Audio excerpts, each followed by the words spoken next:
اچھا نماز عشاء کا میں نے پتہ کرنا تھا تھوڑا سا کہ اس میں جو وطر ہیں اس میں خانہ کعبہ شریف میں ہاتھ اٹھا کے دعا مانگتے ہیں جی بالکل. لیکن ہمارے ہاں لوگ جو ہیں وہ سر دعائے قنوت کے لیے ہاتھ باندھ لیتے ہیں.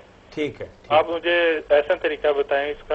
یعنی سنت طریقہ کیا ہے وطر کی ادائیگی کا؟ جی یہی سوال ہے نا آپ کا؟ یہی سوال ہے. دوسرا یہ کہ اگر ہم ادھر کرتے ہیں ایسے ہاتھ اٹھا کے دعا مانگتے ہیں نا, قنوت پڑھتے ہیں, تو لوگ عجیب سی نظروں سے دیکھتے ہیں. سوال ٹھیک ہے ٹھیک ہے. ہاں جی, یہ اس کے بارے میں تفصیل. یہی میری بھائی قیامت آئی ہوئی ہے کہ اگر کوئی دوسرا طریقہ کرے تو یہ لوگ اس کو اجنبی سمجھتے ہیں, یہ عجیب ہی کام, علم نہیں نا.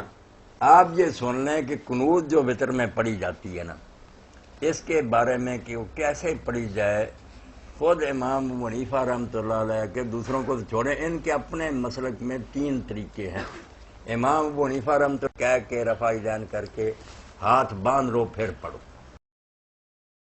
ان کے شاگرد جو ہیں بڑے جو چیف جسٹس سے قاضی قضات امام ابو یوسف رحمۃ اللہ علیہ, وہ کہتے ہیں امام صاحب اب اس نے کوئی قرآن پڑھنا کہ ہاتھ باندھے, دعا کرنی ہے اور دعا کی جاتی ہے ہاتھ اٹھا کر, اس لیے وہ کہتے ہیں سینہ کے برابر ہاتھ اٹھانا یہ ٹھیک ہے. اور یہ بھی انہوں نے دلیل دی, تقی عثمانی صاحب بھی مانے کہ بات یار ٹھیک ہے کہ جب حضرت عبداللہ بن مسعود رضی اللہ عنہ سے لوگوں نے کوفہ میں یہ قنوت سیکھی ہے, تو ان کا جب آتا ہے کہ وہ قنوت میں سینہ کے برابر ہاتھ اٹھا کر دعا کرتے تھے, تو کیا کرتے, مسئلہ ان سے لیتے, مرضی اپنی کرتے.